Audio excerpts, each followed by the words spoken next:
What's up, everybody? That was a way too exciting intro. What's up, everybody? Hope everybody's doing good. Today we got Vince on again from popular demand.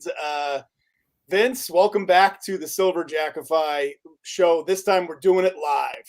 Yeah, this time live. Home channel advantage once again, Joe. Right. I think. How do you think that last one went? I think it went pretty good. I think you might have edged me out a little. I think. Yeah. I have a feeling you're going to edge me out this time, but we'll see. We'll see. I shouldn't say that. I think tonight. Yeah, I think tonight you might feel like Sonny Corleone going through that toll booth. All right. We'll see. So before we get started, so today what we're gonna do for those of you guys that didn't see the first time we did this, what we did, it was a mano a mano sports card Smackdown, where we Vince and I went through our top 40 cards, and it's Vince in the flesh, by the way. A lot of people were excited about seeing him. But we went from number 40 to number 1. So I showed my 40th best card in my collection. He showed his 40th, and we went all the way down to number 1. I'll put a link below so at some point so you guys can click that and go and see that. But tonight we are going to be doing from 80 to number 41. We're going to go same thing, showing off some of our best cards, and it should be fun. So before I get into that, just wanted to, Vince, just get your thoughts on the just like the overall sports card market. I was just curious what your thoughts were about everything that we've seen so far this year. I know it's kind of a huge open-ended question, but I was just curious what your thoughts are on everything right now. I think a lot of people are waiting to see what happens to prices when everything gets back from PSA. I think prices are still kind of going down a little bit, but this day and age, it's really, really volatile. I mean, you could have someone that has a really good game one night, and you look on eBay, and next thing you know, their cards are selling for 50% more than they were the day before. It's just, incredibly volatile, especially in the modern space. Vintage, not so much, but that particular segment is just bonkers for the high end. Right. The iconic big name, big ticket vintage. If anything, that keeps going. It's been weird. I was thinking about this earlier today, with the high end, when you mentioned the high end stuff. I've noticed that the base stuff has kind of come back to a normal, obviously the card prices went insane earlier in the year and have kind of come back, not to the point we were at the beginning of last year, but they have come back a lot. But the high end stuff, the real high end, just continues to go up.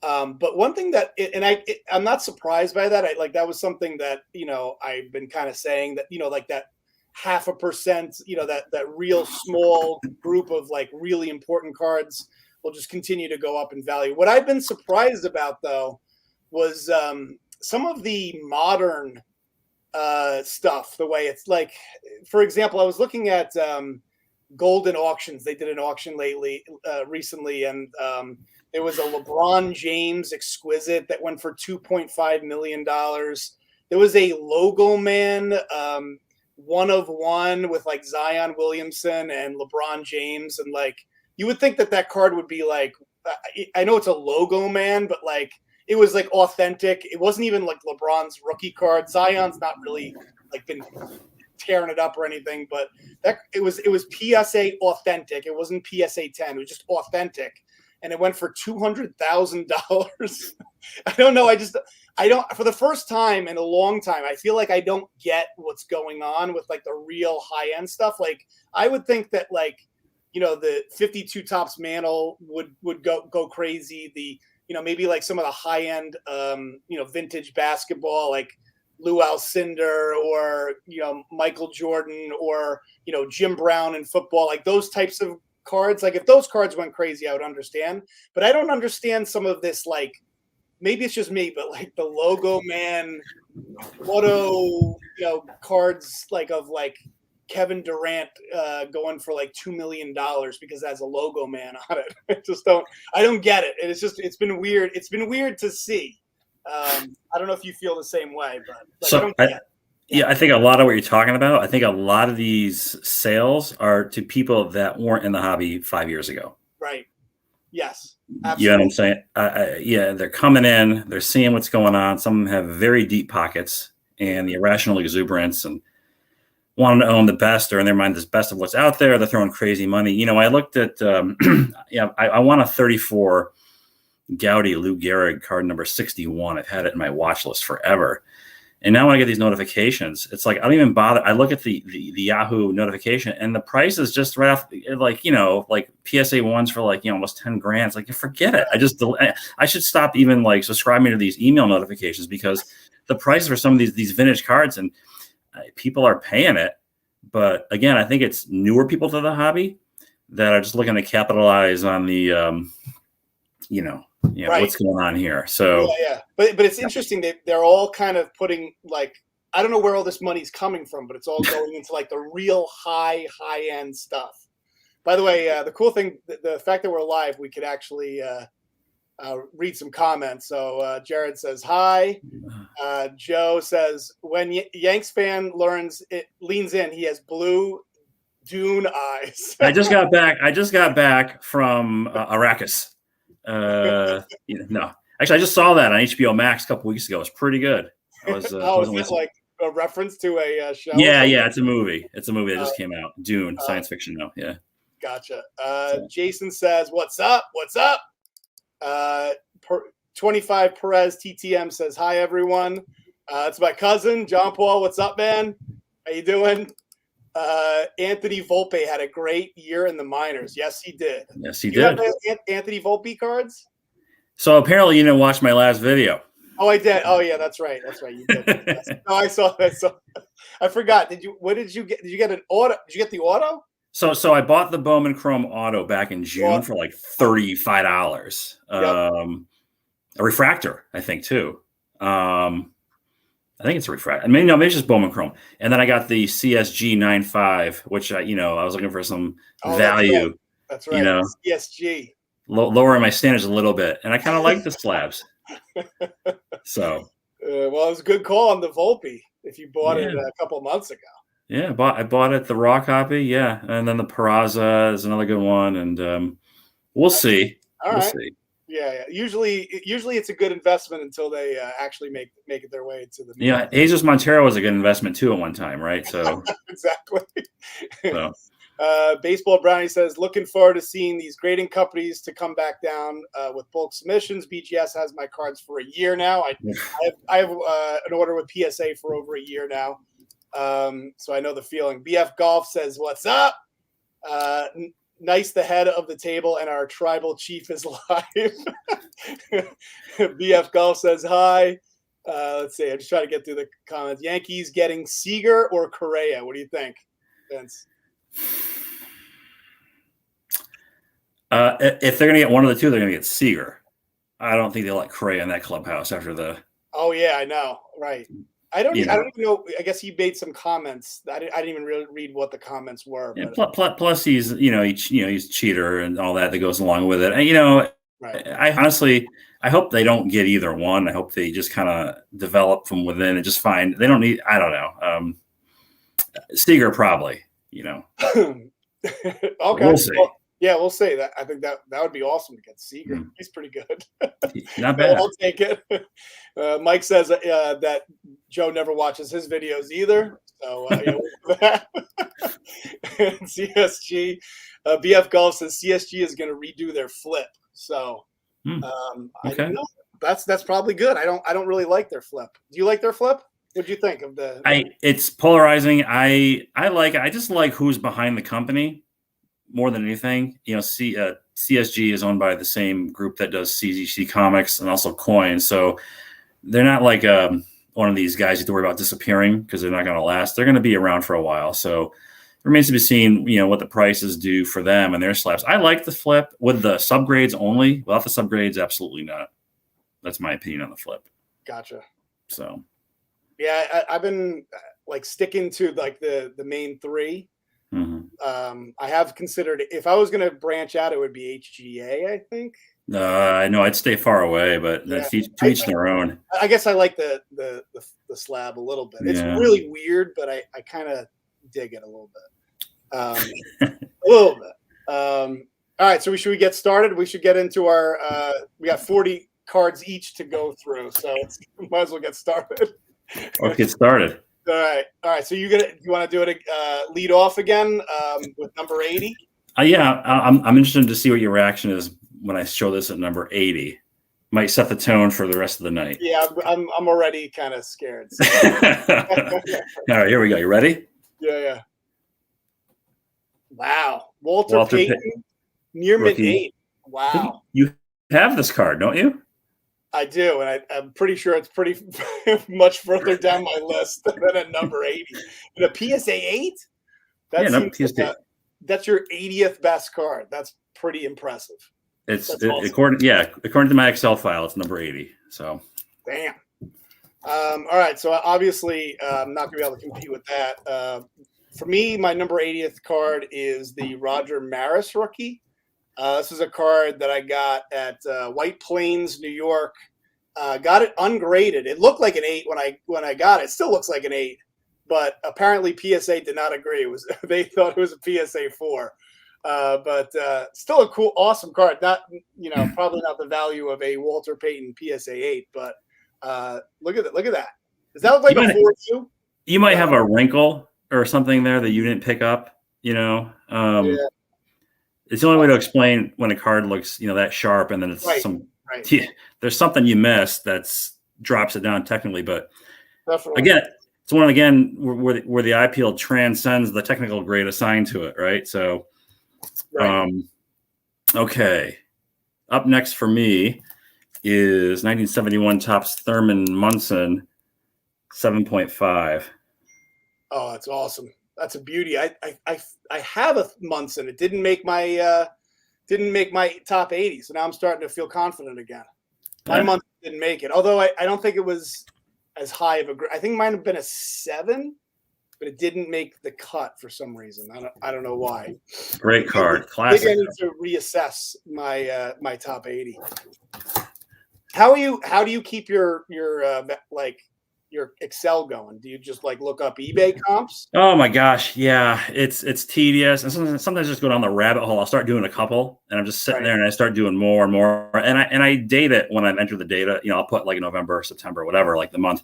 So every few months, I had to do a massive one recently because a lot of the comps were from April, and they're all overvalued from April, right? So, but yeah, I do basically just sit there and I'll go through the main ones, primarily see how they're doing. I'll just to kill some time while watching TV. But yeah, that's how I do it. I don't have a software like you have that does that for me. So. Yeah, Vintage Card Prices is pretty good website because you could enter your entire collection and it'll update the values. And it's really good with vintage cards. And the beauty is it'll actually look at all those auction houses like Golden and Heritage, and it'll pull in the values from those. The only negative with Vintage Card Prices is that it's not very good with modern cards. That's what I heard. You'll be able to find some of the cards you're looking for, but there's a ton of cards that I have that I just can't enter into my collection because they just don't exist on that site. So it's kind of take the good with the bad. But all right, so at number 79 for me would be the 1960 Topps Willie Mays in a PSA 6. I remember getting this and the Mickey Mantle, which didn't make my list. I got them both raw for $200. That's one of those things I'll never forget. I got this and a Mickey Mantle. The Mantle came back as a 4. This one came back as a 6 for $200. Back in the good old days when you can get raw vintage that looked nice. This one looks really nice. Yeah. Imagine getting that at a show now for $100. Nowadays, you'd question whether or not it's been trimmed or doctored in some way. Especially if it's still raw. If you, I feel that way about anything I see on eBay. That's why I don't buy anything raw on eBay because I have that cynical thought that somebody's already doctored it or knows there's a reason. There's a reason that I don't. Yeah. Why is it not selected? The current stuff I don't mind. No one's doctoring a 2020 or 2020 Bowman Sapphire. I don't think. I mean, maybe I'm ignorant, but I don't think so. So I don't mind buying a raw. Well, it would depend. It would depend on like if we're talking like a $3,000 card in a PSA 10. I wouldn't trust buying. Yeah, right. A couple $100. If it's like a $50 card, a $100 card. I have no problem buying it raw in that scenario. So next up for me is a card that I pulled from a vending box of all things, and usually vending is a little iffy on quality the way it's packed, but this one pulled a 10. Ryan Sandberg. Did you submit that as a 10? This was I submitted this. Yeah, I did one submission to PSA like 2-3 years. I don't know, whenever the hell it was. And this is one of the cards, and I got a 10 on this. Wow. That's awesome. I got a 10. Yeah, that's a tough card. I missed out on. I wanted to get the box to complete the trifecta, and well, that one is a little bit uncomfortable price now. So right. But you got the Sandberg and the Gwen, which are two pretty tough cards to get in a 10. Yeah, the 83 top set. That's awesome. All right, so for me, at number 78, I believe we're at, is this Steve Carlton rookie. Nice. In a BVG 7. It's in a BVG holder. This is one of I don't know if you ever saw the videos. I sometimes I'll buy this Leaf product where there's just one card in there, and you open it and you kind of like you have no idea what you're gonna get. It's kind of like it's like gambling. It's the closest thing that you'll get to gambling, and this is one of those cards that I pulled. But this is a really nice looking card. It's unfortunate it's in the BVG holder because it's just but then again, who cares? Look at that card. Beautiful. So yeah, that is nicely centered. You can always crack and resubmit it, and then wait 5 years to get it. Well, you're right, exactly. When it's back to some normal level of return times, then I have a Ted Williams play ball that I want to crack out of a BVG slab that I bought earlier this year, just to have everything. I want everything PSA, the vintage stuff anyway. So, all right. So next up for me would be my 61 Topps Mickey Mantle PSA 7. Damn. I think PWN is already. Looks like Joe is going down in flames in this. I got to hang my hat. Like most people had me winning the top 40, but he's going to clearly win this. But that's awesome. Look at that. That is a PSA 7. I have a PSA 4, I think, of that card. Didn't make the list, but almost made the list. and you have a PSA 7. So a lot of Mantles this round, Joe. A lot of Mantles this round. I know. You got a deep Mantle collection, which is very scary, very awesome, actually. For me, I got this. I don't know if Parlay Jay is still on, but Jay and I went to a show about a year ago and got this Montana Raw for like, I don't know, like $50. It wasn't much. It was like 50, like maybe $75. Came back as an 8, PSA 8, Joe Montana rookie. Do you have this card, the 81 Topps Montana? Yeah, you'll see that a little later. Dare I say it's still undervalued? I agree. I think the vintage football especially is that was sort of where I was going with the Open is like people are paying crazy amount of money for like these exquisite logo man of guys that are like that are good players. Like Zion Williams is a good player, but he's not like a legend like Montana. Like he doesn't have the resume of someone like a Montana. And I just feel like, like something like this, and I'd much rather have this in a PSA 10, which you could probably get for a lot less than one of these like logo man. I don't know. I'm going to sound really out of touch in this video. Yeah, we're like the old curmudgeons of collecting these days, right? I remember. When things made more sense. So I forget where we 60, no 80, whatever the hell number this is. Yeah, whatever we're at. But I know this is next. This is my this one will cut glass. This razor sharp Bob Gibson rookie in a 6.5. Nice. I'm not sure why it's just a 6.5. I wish my cell phone was functional tonight. I know we had that issue in the backstage getting that. I don't know how well you can see this, but the centering on this is just about 50-50. Yep. All around. That's nice. So it's Gibson rookie, classic card. Awesome. I felt like I had to throw one. Like I have a pretty nice little T206 collection coming along, and I have a lot of these types of cards that are like high grade T206. This one's in a PSA 6. I have a lot of like 5s and 6s. This one is one of my favorite. It's Frank Oberlin from the T206 at PSA 6. Nothing special, like I don't think he was like a great player or anything, but and it's a Piedmont back. Again, not an unusual back, but these cards, I think, speaking of cards that may be a little undervalued, are the especially the T206 cards, like the high grade. Mm-hmm. To me, this is you still get this for like, I don't know, maybe $400-$500, maybe more than that. This might be more than that at this point, but high grade T206 cards, from 1910, seems cheap to me, compared to a logo man for $200,000. Yeah, cards with, I guess, what do they call it? Organic scarcity versus manufactured scarcity, right? So I agree. I mean, there's not a lot of high grade of those floating around, right? Yep. What's the pop on that? Regardless of whether or not it's a common or whatever, it's still a nice high-end piece of cardboard. All right, so my next one is my Rod Carew rookie, 67 tops and a 7.5. That's one of those cards that I've wanted for, and it's not too you can not get it. Yet. It's getting there. It's getting there. Right. It's not too crazy. So that's one of the cards I need to add to my collection. Oh, here's another T206. This guy is not a common. This is Willie Keeler for the New York Highlanders. Yeah. Probably one of the best Highlander players, that obviously that are now the Yankees. Mm-hmm. But this one's in a 3.5 portrait. This was I guess he was known for kind of, I don't even know, like tomahawking the ball into, like, it's interesting the way that they played back then.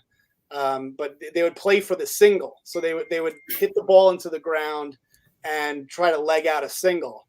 And he was like, apparently one of the best at doing that and getting on base.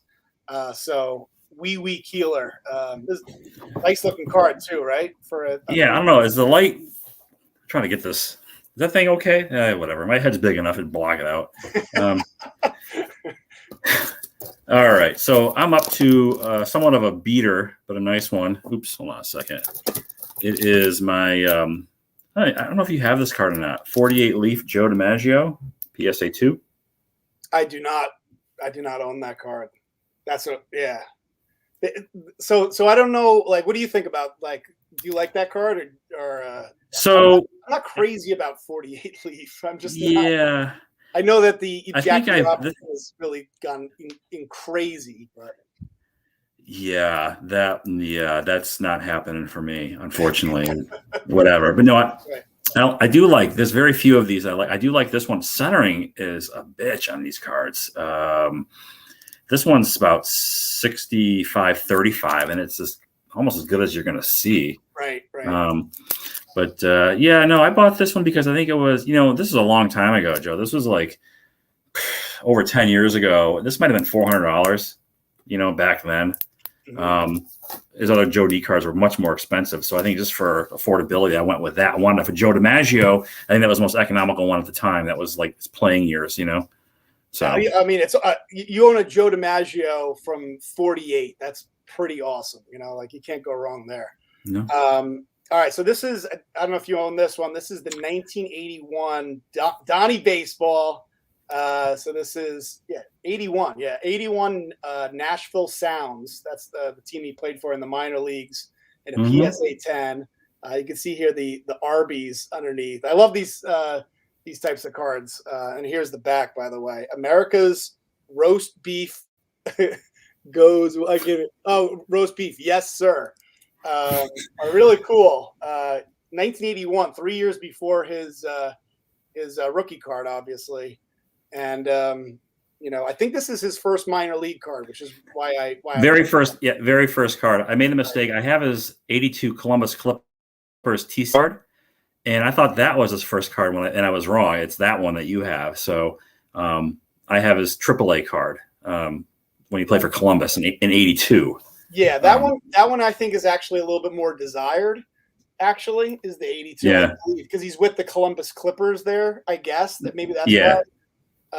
But this, I thought this was cool because it was his first minor league card. So that's very first minor league card. Yeah, right, agreed. Right. All right. So up next, whatever number we're at, I'm not keeping track, but you had this card last time. I've got it in a slightly lower grade because I'm a big fan of the half grade. It's my Reggie Jackson rookie in a 7.5. Nice. Card that as a kid you just always dreamed about owning. The 52 Topps Mantle.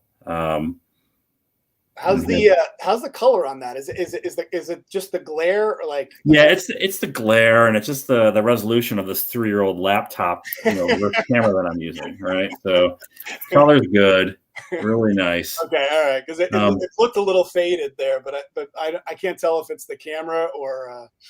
Yeah, it looks. I don't see any issues. But then I don't have another one to compare it to. But I didn't notice anything when I got it to think like my 56 Topps Mantle. I know that looks faded. This one doesn't have that. They give me that same impression. Okay. Yeah. Gotcha. All right. So next one, a guy that's been all over the headlines lately is the Aaron Rodgers rookie in a PSA 10. So so hopefully he plays this week. I don't know. I don't even know if he's playing for the Packers this week. But they were terrible without him. So apparently they need him. It would have been interesting if Odell Beckham signed with the Packers, but he ended up signing with the Rams. Aaron Rodgers. I'd love to see him win another championship. That's the base Topps, right? Yeah, it's the base Topps. Mm-hmm. Yeah, I have that one. I just checked. It's a little bit further down. I got that one at 135. Okay. All right. Well, I guess you got me beat there. Although, maybe has this card come down a lot lately? Because maybe I have too high. Yes. Yeah. So I have a November price of $780. Okay. So $780. Okay, that's probably about right. That's about where it should be for me. It's about half of what it was, say 6 months ago or 4 months ago. I think. Right. It was when he was I think they went in as a number 1 seed into the playoffs last year, and so once he got knocked out, it's been going down ever since. And plus, he's just kind of a dick. He really has got a personality thing that's just not very appealing, I think, to. He had that whole thing with the Packers organization. I don't know. I didn't understand what was going on, but I know that he was having like problems with. He didn't like, that they sent some of his favorite players on his team to different, went to different teams, and I think he was mad about that. And so, plus he's like I think a jerk to his parents or his dad or something. Oh, really? Okay. Yeah. Something about there's something going on with his. I don't know. He's just not seems like a great player, right? Off the field, I don't know. Might hobby a little bit. Laughing at retro. You didn't have to put away your princess playset before the stream. Where is the princess playset? Someone stole it. All right, that was Reggie. All right, so coming up next, this I endeavored at one time to collect. This was exhausting, and I gave up at the end. I never got his very last Topps card, but I have Nolan Ryan, 71 Topps and an 8. Wow. This is I would think that would be higher on your list because that's a really high grade for a 71 Topps Nolan Ryan. Like I know how hard it is to get a high grade in that set. That's like one of the most desirable cards from that set, right? This one, the Clemente, the Rose, the Reggie Jackson, all the big name players. Right. I bought it a long time. Well, a few years ago. I bought it before the nonsense started. You know, maybe 4 or 5 years ago. So gotcha. I think it was like I don't think it was even $500 when I bought it. To be honest with you. So my next card, I think we're at. I'm going to say 71, maybe. But this is the 64 Topps Mickey Mantle. When I started my channel, I had this at number 2. So, you know, maybe I might lose to Vince here, but just to, you know, to put my collection in perspective, this card was number 2 in my collection, and I think we're at number 71. Because my first video I ever did, I had DiMaggio as number 1, and I had this card as my number 2 card in my collection. So pretty awesome to, you know, this card's gone from number 2 to, and you know, it's not like I've just been adding to the collection basically since. So you know the deal. I think I complain every time I look at this card that I think that the grade should be higher, but PSA 6 ain't bad. On the I bought that raw and submitted and got a 6 many years, like 15, 20, whatever the hell it was. You know, talk about when you first started collecting. I posted or I reshared a video today because it's 13 years to the day since I uploaded my first YouTube video when I had my first channel, and it's baseball card collection part 0. And you see what I have, and it's like I have 1 graded card. Everything's in like promo 1 touches or whatever the hell they are. It's just really interesting to see, you know, from 2008 to now. It's like, yeah. And I didn't rank anything. I just had like a stack of cards. Like, I'm going to show everybody these cards. All my stuff was basically raw when I started this channel or started my YouTube experience, I should say. So, okay. For me, was that in Darth Fungus? Yes. Yes. The Darth Fungus days. Don't ask me how I came up with that name. I just, something asinine. You think about it, it's like, what? So, okay, I'm not sure what number we're at, but this is second year Kobe Bryant Topps Chrome PSA 10 is next for me. Oh, is that okay? That's a second year Kobe? Second year card. If it was his first year card, this would not be in this video, obviously. Yeah, I was like, oh boy. If you showed up Kobe rookie, Chrome rookie. No. Second year 10. Topps Chrome. Nice. My next card, like, it's not a card that I particularly really like. Just because of the conditions, okay. It is a second year Hank Aaron 55 Topps. I guess, you know, from a little bit of distance, it looks pretty nice. But it's a PSA 3.5. This was a card that I had bought about 2 years ago now, like a vintage collection, about 2,000 vintage cards. I forget how. I think it was 1,000 vintage cards. And this was. I remember that. Yeah, this was one of the cards that was in there. I couldn't believe it when the guy delivered it to my house. Like, nothing was in top loaders or even in penny sleeves. It was like 1,000 cards in, like, you know, just a box, you know. And so anyway, I took some of the best cards out, got them graded. I knew none of them would grade particularly high, but this, I mean, it is a second year Hank Aaron card, you know. So a pretty awesome card. But it's not one of my favorites because of the condition is a little substandard for my liking, but still pretty cool. Yeah, it's the 3.5 still not bad for a second year Aaron. I wouldn't sell yourself short on that. I mean, right. Like probably that. Well, I don't want to buy another one because I already have this one, or this my money somewhere else. You know, it's kind of like You know, there's so many cards that I want that, like, if I already own it, I probably won't try to get another one. Yeah. Although there are certain cards that, like, I would love to upgrade, even though I have them already. That's not one of them. That's really high on my list. People, you know, I started my Mantle collecting years ago, and at the time, you know, I didn't have the financial wherewithal that I have now back when I started. And so I was buying, you know, 6s and whatever it was. And when I finished the run, say, oh, you're going to upgrade. And I'm like, upgrade? Are you kidding me? You know how much these cards cost? You know, they're like 3, 4, 5 times what no, I'm not upgrading. I'm just going to be happy with what I have. Now you wish you had upgraded. Yeah, not real. I mean, just then I wouldn't have other stuff, you know? True. So this next one is a Mantle, coincidentally enough, one of my favorites because I just like the card. 65 Topps Mantle and 6.5. Nice. Yep. I think that was one of the first videos I ever watched of your channel. Was like all those mantles that you had in that binder, and that weird binder that you had. Do you remember that? You had it in like a binder, like all your like they were graded. It was like a graded binder. Yeah, the PSA slab pages. Right. Yeah, exactly. You know, I sold. Do you know that I sold? I had like I like hoarded like maybe I think 30 something of them. I had so many, and like I didn't use them anymore. I sold them during COVID. I sold them for like $30 a page.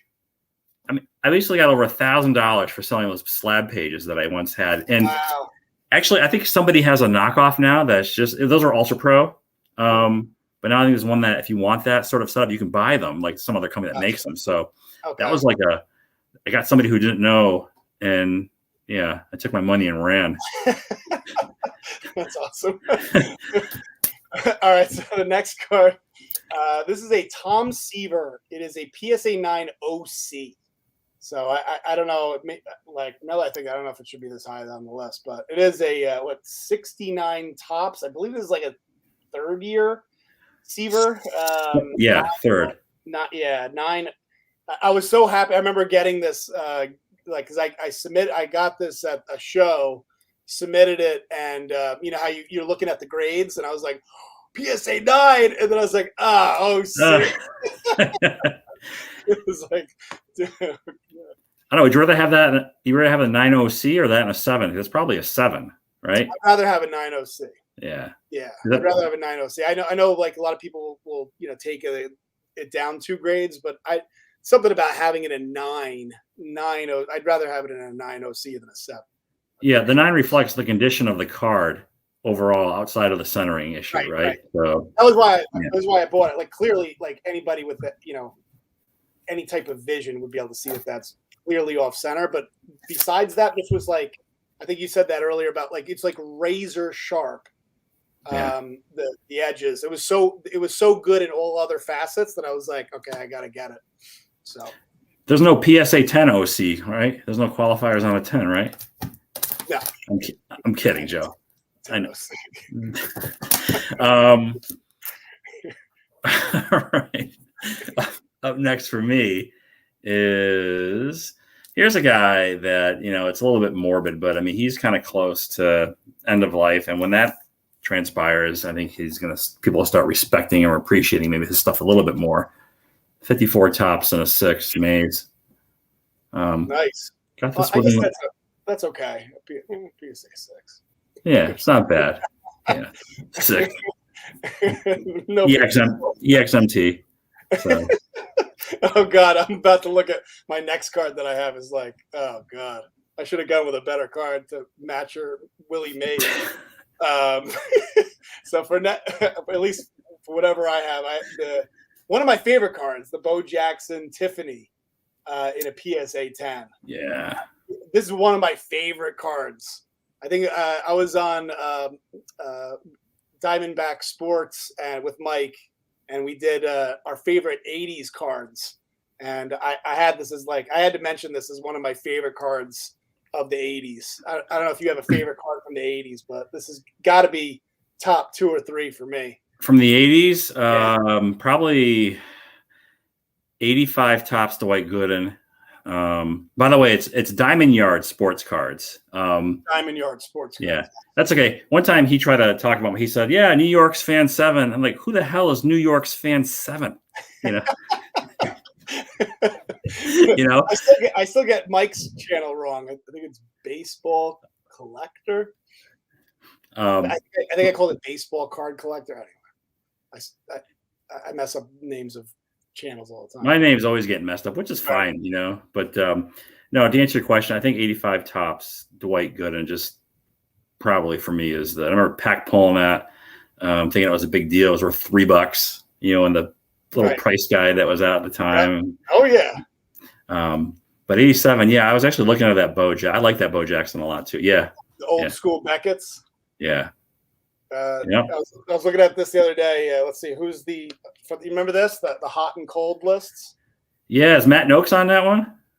Let's see who's hot. Is Matt Noakes? So they got Will Clark number 1, Kevin Mitchell number 2, Bo Jackson 3, Jeremy Walton 4, and Griffey is 5. Jerome Walton, yeah. All right, is Dwight Smith on there? Who's cold? Is Mario's cold list? Pete Rose was number 1 cold. Then Greg Jeffries. Greg Jeffries was number 2.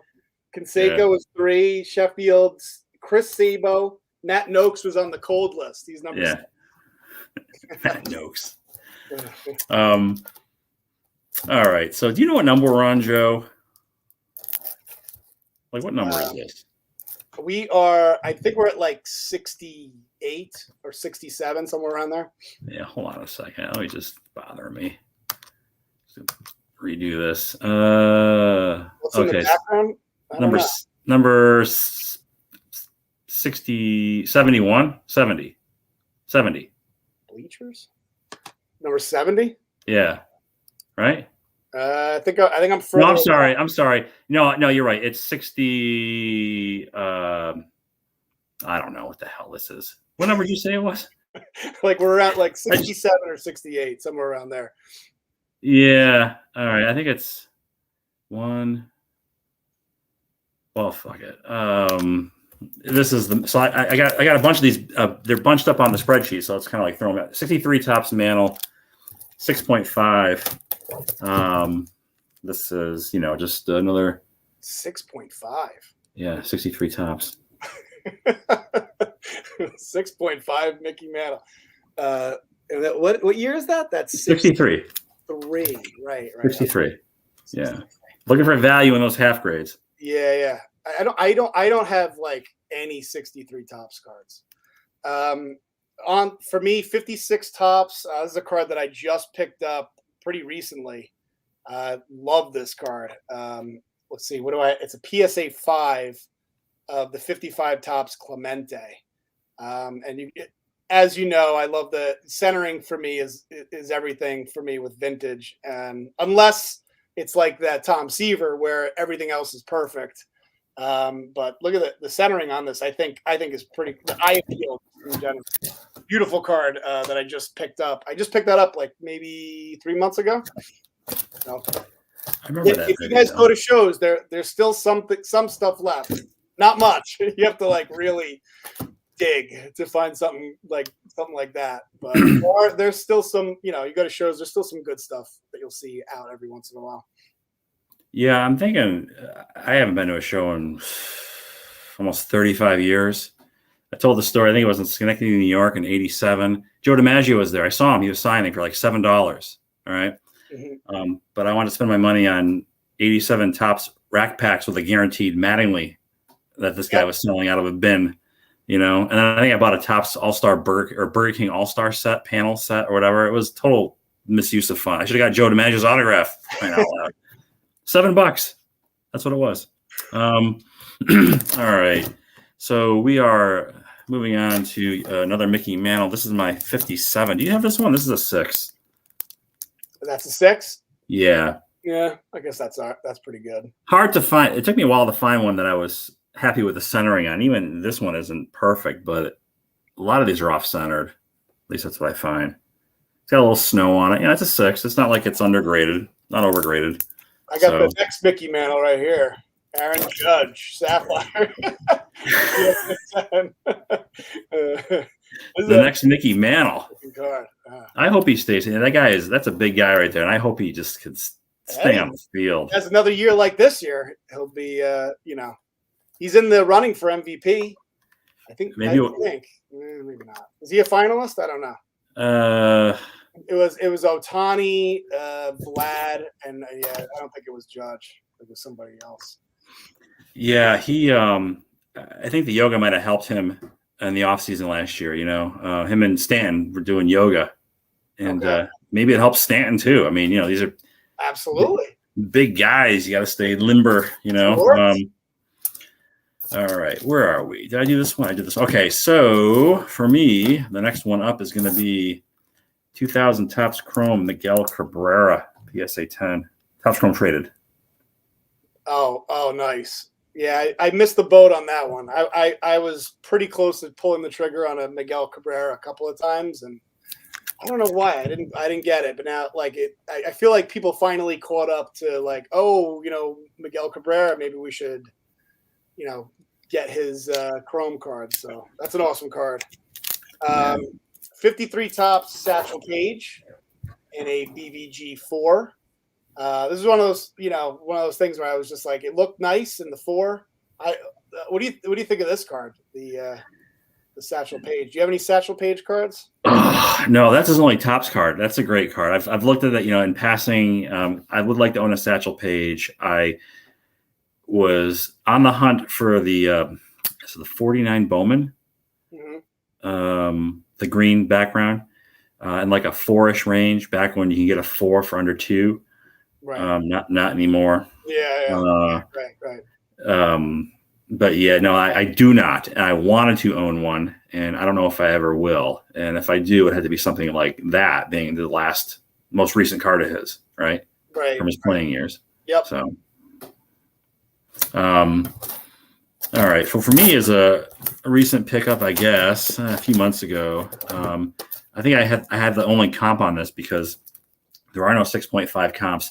Might have overpaid by a little bit, but I really like the centering on this Unitas rookie. PSA 6.5. Oh, Unitas. Oh, yeah. Oh, God. You're killing me with some of these cards. I definitely want that card. If I do my little formula of, 30% of the delta between the 6 and the 7, it falls a little short of what I got this for. Yeah. But whatever. I mean, the centering is just really, it's damn near 50-50 all around, which is why I was okay. I don't know if you could tell, but yeah. No. Okay, what's the grade on that one? 6.5. 6.5? 6.5, yeah. Yeah, it's a card I want. I've been eyeing the Jim Brown for a long time now. That's my next football card, and then probably that card or the Joe Namath. I'd like to pick up the Joe Namath rookie, The Brown is getting out of hand. I mean, yeah, the Brown. I know. It's one of those, Next card I have is the Mike Schmidt rookie or the Ron Say rookie. This was like one of the first cards I ever submitted for grading. This is like bought this card raw, sent it into Beckett for some reason, and came back as an 8, which is pretty awesome to have a Mike Schmidt rookie in an 8. But of course, it doesn't get a lot of value because it's in that BVG holder rather than a PSA holder. But if you look at it up close, like I think it's kind of worthy of the 8. I remember picking this out from a table of raw vintage cards and being like, that card looks beautiful. I'm going to send it in for grading, and it came back as an 8. So I was pretty happy about it. But yeah, really awesome card.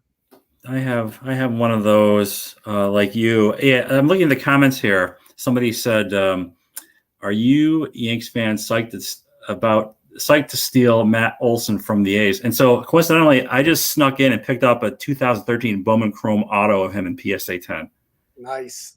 Keep my eye on what the Yankees might be doing this offseason. Give you a little insight into what I've got planned coming up, maybe content wise.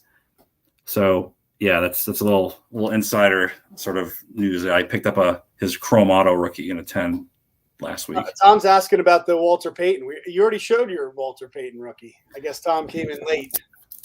Yeah, this is the start of the show. Number 80.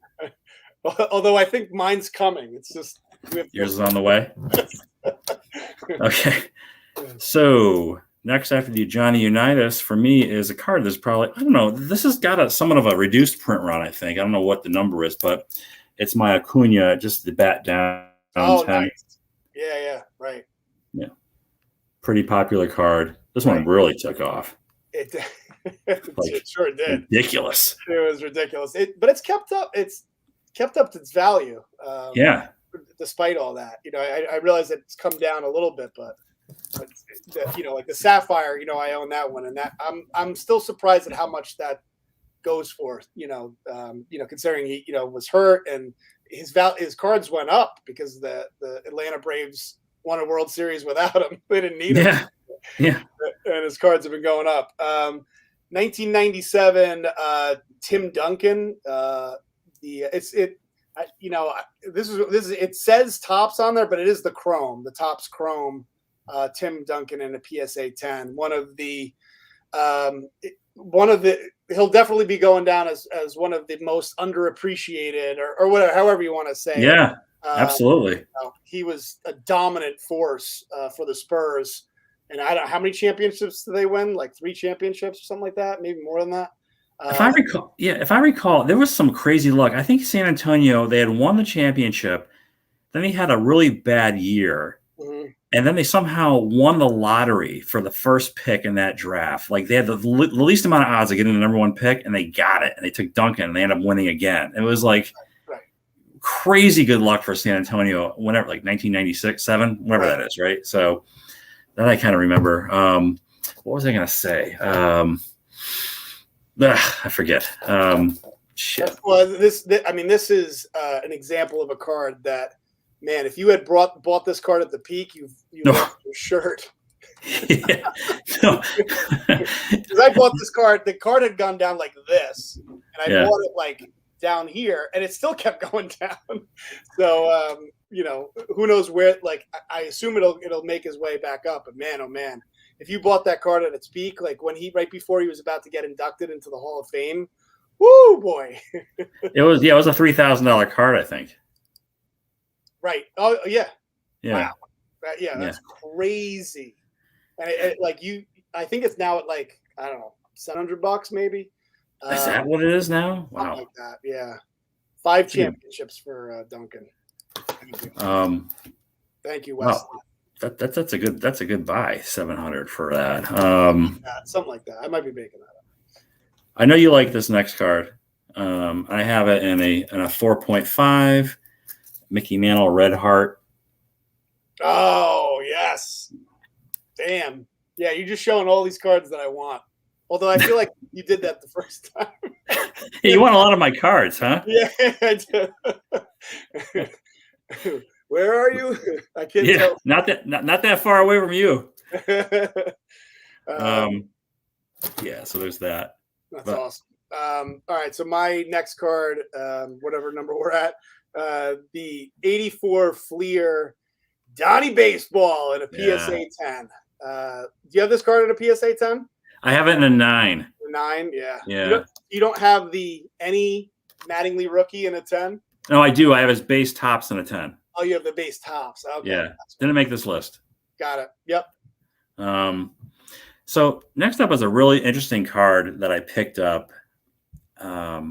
So this is a Topps on demand, and the way they do it is they like release the print run after they sell through whatever. And this was a set that there was I think like 2,200 total, but within that 2,200 there was a 1 in 5 chance of one of these rookie cards. So the print run would be the total number divided by 5.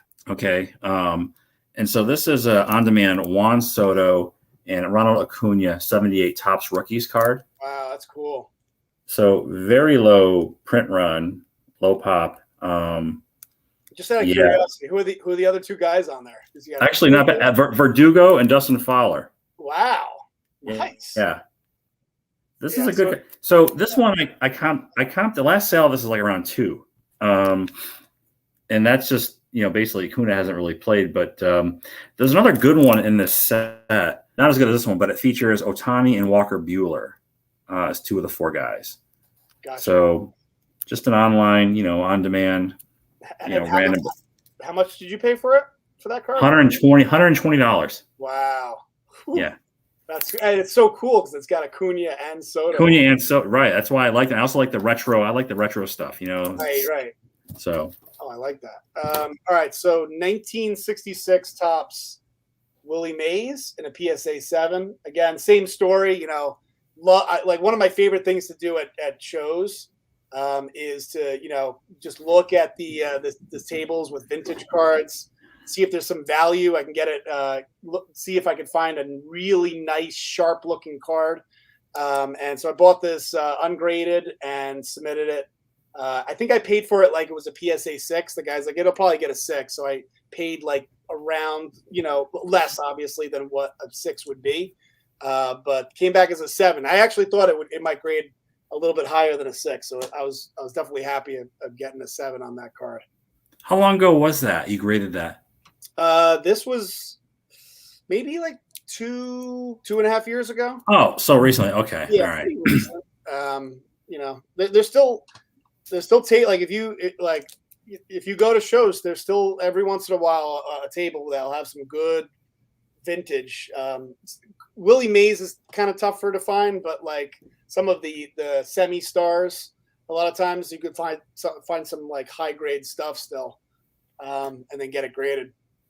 Yeah, like a Cepeda or Right. like a Stargell. Exactly. You know, guys like that. Yep. And this next up is a card.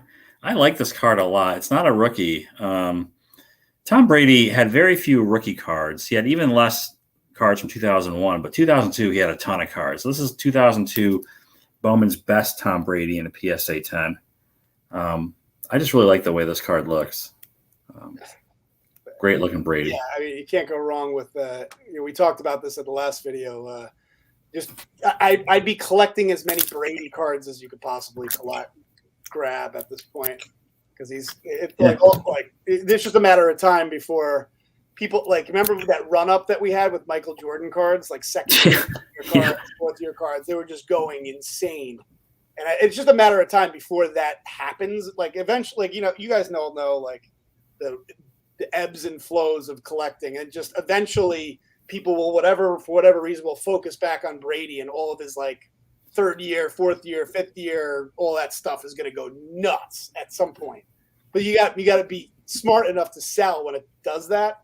It'll come right back down again. Yeah, whoever gets my stash, I'll let them worry about selling it if they want to. My next card is the Judge. Nice. Saw him back in his like rookie year. I think I saw him hit 2 home runs in one game, and I was like, all right, I got to get his Bowman Chrome auto. Got it ungraded. Back when I felt like I could trust people, and came back as a 10. This is a cool card. With the blue auto, nice looking card. Yeah, I looked at that one. I had to settle for the just the base Chrome refractor. So gotcha. Not quite as high end, but also not just the regular old base either. So. The base Chrome auto refractor. No. I'm sorry to hear that. No, just no auto, just Chrome refractor base, whatever. No auto. All right, whatever number this is my 87 Fleer Jordan PSA 9. Oh, look at that! See, I timed that perfectly. You next with the same card? No, because I was just mentioning how the Jordan cards really took off. Like, you never know when it's going to be, but it just so happened that, there was a documentary that he ended up doing that caused all of his cards to go crazy. And it's just a matter of time before that happens again, where Jordan's cards go nuts. And then, I don't know. I think at one point this got to like around 10,000. I don't know. It was really absurd. Goodness. I mean, something. It's not even close to that now. But right. So is that a 10? I didn't even say. No, it's a 9. No. So 9 got up to 10 grand. I think so. Wow. Because his rookie was up to like 70 grand. Right. In a 9 or something like that. Yeah, it was just complete insanity. I remember when the 86 Fleer almost got to $1 million, the PSA 10. Never made it. And then when we thought it was going to hit $1 million, instead of going to $1 million, it came back down again. That card is not rare. It's not a rare card. Right. So. All right. Next up, I think we are at 60 or something like that at this point. So at number 60 for me in my collection is the Lou Alcindor. We talked about this in the last video. I love this card. It's a PSA 5. And I looked, for what I thought was a really nice eye appeal, PSA 5. So this, I paid a little bit more for it. I was very honed in on the centering of the circle there, which is not perfect, but there are some where the centering of the circle is really bad for a 5. So I found this one. I really liked it, although I ended up paying a lot more for it because I bought this card at like the peak of like, February or March this year, like when we're taking the biggest peak. So, ouch. Yeah. Hey, it should be higher on my list. It should not be at number 60. It should be at like 20. Yeah, that was, I think I mentioned that I kind of stopped a little bit during February, March, because I saw it was just out of control and I wasn't comfortable with what I was seeing price wise on certain things. So right. Bought a few comic books in the interim, all right. Yeah, we are up to 60, I think. And it's my Griffey rookie 10 upper deck. Nice. I have that exact same card. It's coming later, but yeah, I have that card. I think most collectors have. Well, every collector has an 89 upper deck Griffey. Just a matter of like how high your grade is a card you have. Yeah, it's not rare at all, right. and it's like the Keith Shore Griffey. Right. For me, at number 59 is the Sandy Koufax rookie and PSA 3.5. Got this like at a really good price. This is one of those purchases I made because I thought it was like a good price that I got it at. Didn't pay a lot for it. This was a national purchase, Atlantic City National. There hasn't been an Atlantic City National. What is it, like about 5 years? By the way, are you going to go if the show happens this year in AC?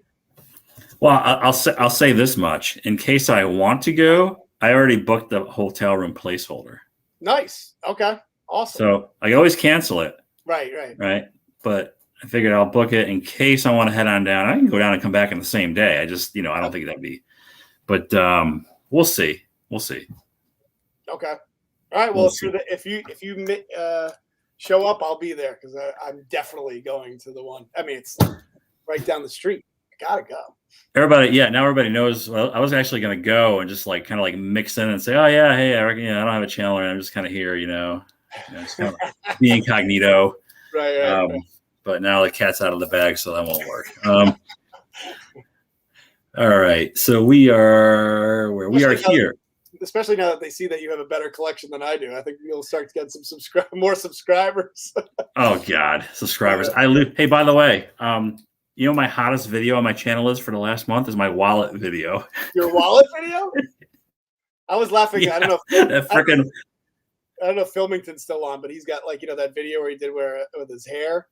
Yeah. That's got the most views, and it's just weird how your wallet video would be your top it's not a lot. I mean, it's like it's just I'm getting 50 views a day on it, and I'm thinking, really? And it has a lot of dislikes, and I'm just like, hey, I got this wallet, here's this, by the way, it's just bored one day. So anyway, all right, so up next for me is Kobe Bryant, Bowman's Best Rookie PSA 10.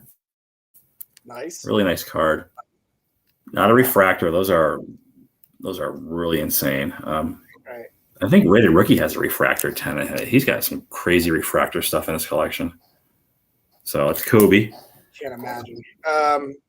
Here is the Shohei Ohtani Bbm. This is when he was playing in Japan. Got this really cheap. Man, I wish I had bought more of these. This is, you can see here, there's the back, all the Japanese language, 2013 rookie. I still don't, to this day, I still don't know, what is the Ohtani card to get when it comes to, his, Japanese cards. He's got so many of them. And I spent a lot of time kind of researching, which one should I get, even though I only paid, $50 for it. And ended up landing on this one because it's his rookie card, and he's batting here. I wanted to go with the batting version, but at this point, I wish I had bought more of them. You never know how how these Japanese players are going to turn out in the majors, but he's done really well for himself. He's turning out to be a very special player here in the major leags. Did you jump on the Key Agawa bandwagon? Oh yeah, okay. Hideki. I remember seeing Hideki Arabu in one of his first outings, and I was like, I remember he pitched really well, at least in the first couple innings, and I was like, oh my goodness, we have something special here, and he stunk. Agawa spent his entire 5-year contract in the minor league system for the Yankees. Mm-hmm. Yeah. So that was great. All right. Up next for me is my Ricky Henderson PSA 9 rookie card. Nice. Henderson. Mint 9. Yeah, that's pretty awesome. Yeah. Here's my Here's my Walter Payton finally shows up. Thought you had that card. Yeah. Look at that. Look at that card. Great looking card. I mean, but look at this card. Look at it. I'm looking. It's an 8. It's a great 8. We're gonna. I'm gonna do that. I'm gonna do that for like 40 minutes. Just look at it. I am gonna follow with a football card also. Joe Montana rookie PSA 9. Nice. So wait. So what? Like, oh, mine was a PSA 8, right? Mine was a PSA 8. Yeah. Yeah. Right. I was like, why would mine be lower? But now that makes sense. All right. Next one for me is the T206 Scion. I'm just gonna hold it back here to make you guys not realize that it's a 1. But that doesn't matter with those cards. But look at like the front of it looks fantastic. But then paper loss? Wah on the back, paper loss. Somebody must have put some tape on the back and had it some sort of but that's what they did back then, right? I think that adds to the awesomeness of the card in some way, just because it, like, I mean, who really cares about the back anyway? Hey, that's what I said. They're all the same. That's what I said about my 51 Bowman Mantle, right? And you probably got a good price for that when you bought it. So, sure did. So here's a card I really probably should have sold during the madness. And I just, even now, I think it's still a ludicrous price, but it's the Topps gold Shaquille O'Neal rookie card. Oh, yes. I mean, this thing I think was peaked at like $12,000. Wow. Oh my God. I mean, are you kidding me with this 1992 Topps?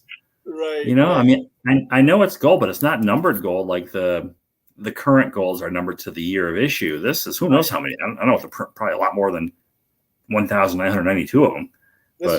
That was a card I really wanted to get too. Like, I'm glad I didn't, go too crazy, paying crazy prices, because I really wanted that card. When basketball cards started to go back up again, I'm like, oh yeah, I've always wanted a Shaq rookie when I was a kid, and of course, with me, I got to get the gold, I got to get the PSA 10.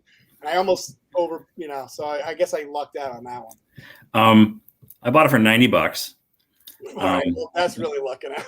when I bought it, and when it went to 2,000 or 1,000, I said that's stupid. It should be maybe $200 is a good price for this card. And right. I guess I don't know what I'm doing, so I don't know. Me neither. I don't know anything anymore. So this is the Rube Waddell, which I always say if you have some time, look up this crazy. This guy was such a character and one of the best pitchers of the early 1900s. But I remember I wanted this card at the National and walked the floor with Nuff Said cards. Andrew? Oh, yeah, he's one of my favorite. His stuff is just... Absolutely otherworldly stuff he's got. Yes. Absolutely. Yeah. And what the beauty of going to some of these shows is like you can pick somebody's brain that like he knows his vintage stuff. And I was like, can you help me find this card? And so he helped me find this. He found a table that was at a good price, for a nice eye appeal card. It was exactly what I was looking for, and helped me broker a deal. So that's like the cool part about collecting for me is like there's a memory with like each card. It like kind of takes you back to that moment in time. It takes me back to the Chicago where I bought that, walking around the floor with Nuff Said cards and finding that card. I was thinking Nuff Said and probably Blue Jacket. If there's like a some sort of event where you paid an admission fee to look at their stuff, I'd probably buy a ticket to go look at their stuff. It's like It's just historically significant cardboard in the collections. Is like, yeah. Oh my gosh. Blue Jacket at one point did a video where I guess he went into his basement and he just started pulling out like he just had all these like non-sports cards that he just were sitting in his basement and he just pulled it out. It was one of the most incredible things I've ever seen. It was just like everything you could possibly imagine. Like, when the 77 Star Wars cards started going crazy, he just had like, boxes and binders of it. I was like, whoa, what am I looking at? This is insane. So I think his dad was also big into cards. So, right. Growing up and the father, son, and that's, a lot of interesting stuff back then to get. I have one Star Wars set, not 10 of them. You do. You have an awesome set. One set. I almost bought a bunch of like a huge lot of Star Wars cards. Kind of wish I did it, but the 77, the Starfield, like the blue, red, orange, green, yellow sets. Yep, there was a lot that was being sold. A bunch of it was like 50 PSA graded 77 Star Wars cards, and I didn't like. It was weird. It was a weird thing that went through my head. I didn't like the way that like he had the 77 Luke, but I didn't like the way that looked. It was like a 7 and it was like off center. And for some reason I was like, that's the card I want. And I'm going to get like in a card that I'm not like, so I was like, maybe I'll just buy the one card instead, save myself some money. Should have just bought the lot. But is it my turn or your turn? Well, I just showed Shaquille O'Neal. So I showed the Rube, right? Okay, so then it's my turn, and this is a really hard card to comp. Very condition sensitive. I think I'm using a comp. One of these sold like back in May, 2001 Topps Gold Ichiro rookie card, PSA 9. Awesome. That's the Topps Chrome. Rookie. No, gold. Gold. Oh goodness. Gold. Number to 2001, right? This is the first year they started doing the numbering. Gold. Yeah. It's really hard to get there. So is gold that number. numbered? What's that? Is that numbered? Well, no. So in 2001, the Topps Gold started being numbered to the year of issue. Uh-huh. So it's out of 2001. I don't know. This doesn't have a specific number on it. It's just, I know there's 2001 of these because it's 2001. Gotcha. Okay, yeah. So it's not numbered, but there were 2001 of them. Right. And that's how Topps did that with starting that year. Yeah. Yeah. My guess is that probably could go higher on your list. That is awesome. It probably could, but I'm using it again, a count from May, and that's all I have. Yep. So. And for me, the next one on my list, I don't know what number we're on, but Shohei Ohtani. That's an awesome looking card in a PSA 10. I had 2 of these, and I gave one away as part of an epic giveaway.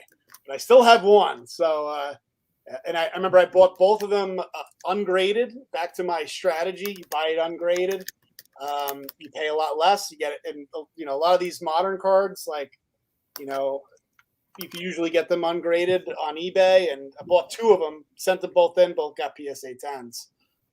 But pretty awesome card. This is like really his only like Major League Baseball card from 2017 that I'm aware of. Like the only licensed. That's what makes this special. Like all of his other cards are 2018. This is 2017. Bowman Mega Box. So interesting. Yeah. I have an Ohtani card. That's showing up a little bit. Next up for me, I think we're at 54, Joe. Let me look here. We are at 53. 53, yep. Yeah. Yep, that's where I'm at. All right. So this one for me is my Han Solo and Carbonite PSA 10. Nice. Right. I feel like was I talking about with you the Han Solo and? Well, I said it because if you look at this, if you look at Han Solo and Carbonite, and then it looks like Han Solo and Carbonite. Looks like Han Solo and Carbonite. It does. Maybe it was Ricky and Carbonite. Yeah, I mean it's crazy. Not the best looking card, but yeah, second year. So.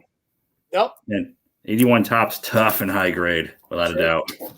Sure. All right. So for me, Stadium Club Jeter in a PSA 10, one of my favorite cards. Yeah. This was like one of those cards that I always wanted when I was younger, and just a really cool. I used to love Stadium Club and Flair. Like I don't know what you thought about those cards. It was 94 Flair, right? That was, or it was a high end. I kind of got away from collecting starting in the early. You know what I mean? I was like a lot of people. I kind of went away throughout the 90s and kind of picked it back up in early 2000s and really got going again. You know, as but no, there was a lot of full bleed, thick card stock. That was all the. Did you get into Stadium Club at all, or were you out of the hobby? But I was pretty much out of the hobby. I do have that card. That card and my Mike Trout 2011 Topps update have the distinction of falling from my display onto my hardwood floor and bouncing around on the slab. Fortunately, there's no visible damage that I could see. But that's a great looking card. It's not as easy to find. I mean, as his regular Topps, obviously. I think it was only issued in a box set, right? So Yeah.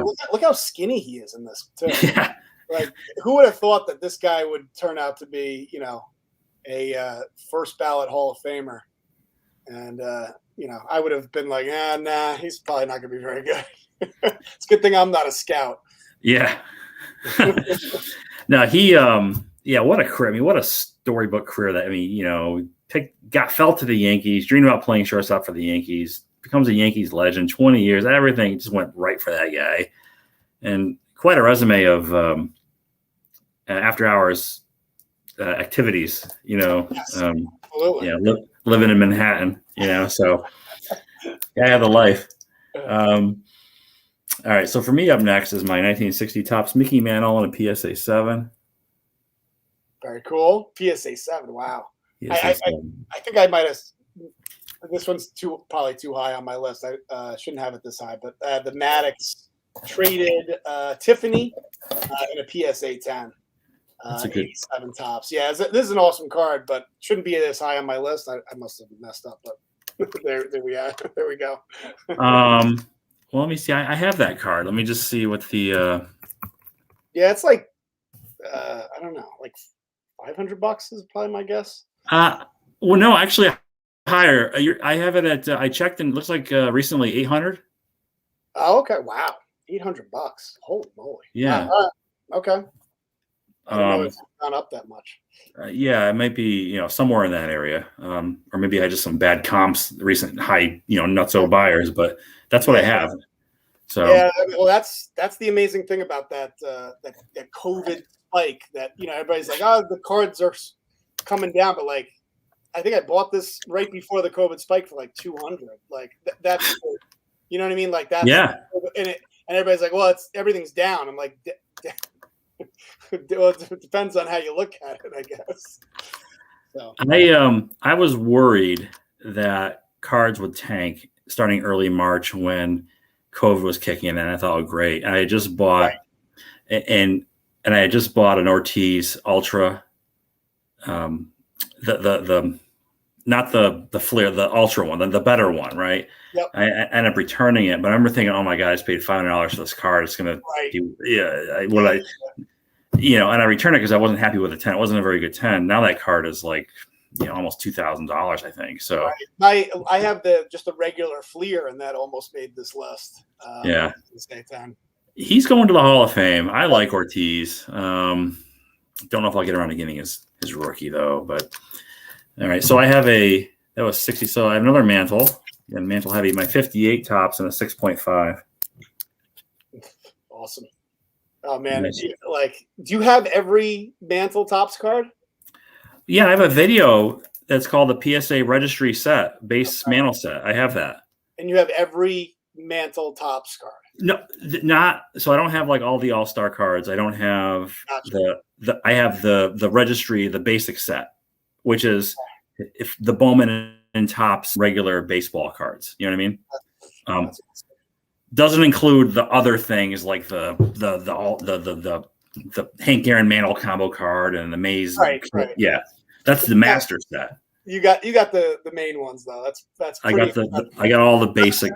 There's not too many people that could say that I have every single Mickey Mantle card. Not every single card, just the base Bowman and Topps. I know what you mean. from 52 to what was his last card? Do you know? Oh, 51 to 69. 50. Okay, well, you're counting the 51. It's Bowman and Topps are grouped in together for that set. Gotcha. I don't have it on the registry though. Are you? Oh, there you are. Okay, you froze up a bit. Froze up a little bit. All right. Next up for me is this DeGrom in a PSA 10. It's a gold chrome. Let's see. Is this numbered? Yeah, numbered to 250 on the DeGrom. Man, oh man, if he could just stay healthy, just for he was putting up numbers last year that were just kind of like absurd. It was just completely unhittable. But then he would, only pitch like 5 innings, and Mets couldn't get the win because they're the Mets. But man, oh man, if he could just stay healthy and pitch like we know he can pitch, this card could end up taking off. Pretty awesome to have this gold in a to 250. So terrible run support. Right. I mean, the guy goes like 12 and 11 with a 1.5 ERA. You know what I mean? I mean, something like that. It's crazy. Yeah, he's some other level, but the injuries and just can't stay on the field. It's like, sheesh. Where do you rate Wade Boggs? I rate it pretty high. Yeah. I mean, one to get. I mean, maybe top 10. Right. I don't know. Absolutely. Yeah. He's up. He's up there. Yeah, top 10. Yeah. So one of the greatest hitters of a generation. So, okay, for me, I bought the wrong refractor 10. I got Carmelo Anthony 2003 Topps Chrome refractor PSA 10. What were you saying? Not bad. You got the wrong. Yeah, I should have got the what? This is the Carmelo. I should have got the LeBron, not the Carmelo. Oh, gotcha. Yeah. Oh, yeah. But did you have an opportunity to get the LeBron refractor? No. At the time I bought this, that was probably like $1,000. Gotcha. Maybe. Okay. Mm-hmm. This was $100 when I bought it. Gotcha. Yeah. So I didn't have a chance to. I mean, actually, I wasn't actively looking to buy. I probably could have bought. I just didn't. Right. I got the 9. Yeah. Base 9. It's funny looking back though, because everyone said that LeBron was going to be one of the greatest, and I was just like, I don't need to pick up any of his cards. I wish he'd shut up though, and just play ball. Right. Agreed. 79 Topps, Wayne Gretzky in a PSA 6. I feel like this card should be worth a lot more than it is. Great, one of the greatest of all, the greatest of all time in terms of hockey, and a PSA 6. It's the Topps version, not as desired as the OPC, but do you have this card, the Gretzky rookie? No. So at the time I was looking to get that, like a lot of things going on. You can't get to everything, right? So at the time I was shopping for that, I was looking at something like an 8-ish, and it was around 1,800 at that time for an 8 Topps, not OPC Topps. We know where that is now. So here we are later in life. I mean, this past year, I ended up settling for a second year 80 Topps OPC Gretzky for substantially less money, but it's a second year card. And it's the OPC. So so I know I don't have his rookie. I wanted to get his rookie. Now it's just one of those, sailed ships for me, I think, and to be in all honesty. So great card. Was the OPC in your top 40? No. Okay. It didn't make your top 80? No. Gotcha. Wow. No, it's a PSA 8. It was like $800 and something, $900. Gotcha. Yeah. Okay. So pretty awesome. Yeah. It's my only Gretzky. I want to have a Gretzky, so I went with the second year because that's right. Yeah. So here's my Ohtani, and this I bought for $80, and here it is. It's a purple refractor 2018 Bowman Chrome batting PSA 10. Oh yeah, that's awesome. Have you thought about? So you wouldn't sell that? I wouldn't sell it because I want an Ohtani, and this is my only one. Your only one, right? Okay.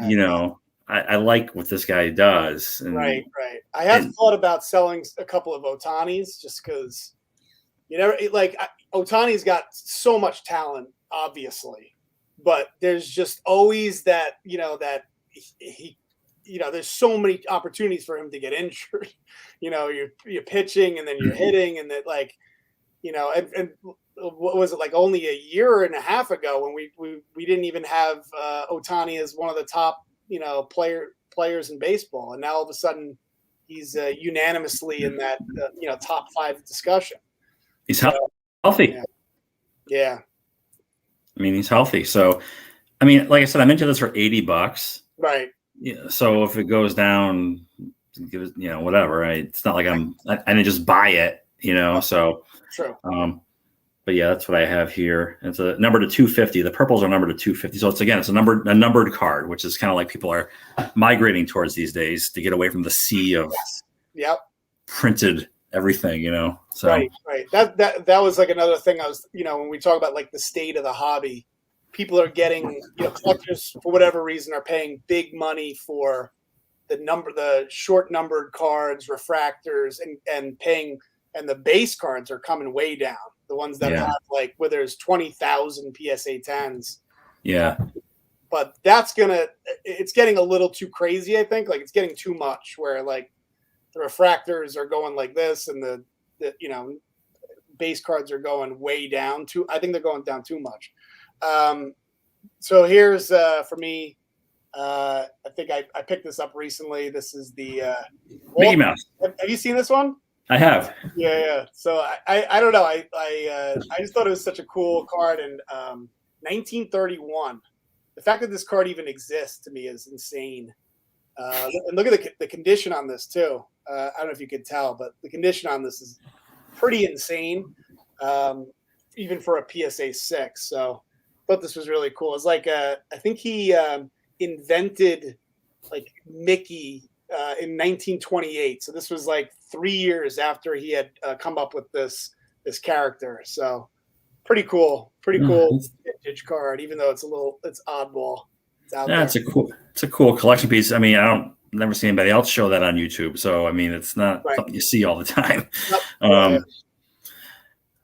Okay. For me, up next is my 53 Bowman color Mickey Mantle PSA 4. Awesome. PSA 4. What do you think of do you like Bowman or Topps better from that time period? Well, I don't know. It's a good question. I mean, there's more Topps. I don't like 55 Bowman all that much, right? And I don't really care for 54 Bowman, so I guess I had to go with Topps. Gotcha. But I do like 51 and 52 and 53 Bowman though quite a bit. So right. But, yeah. All right, 59 Topps, Bob Gibson. I think you showed your Bob Gibson a long time ago, but here's mine in a PSA 6. Really nice. So I think I bought this like when Topps Project was going crazy. Oh, yeah.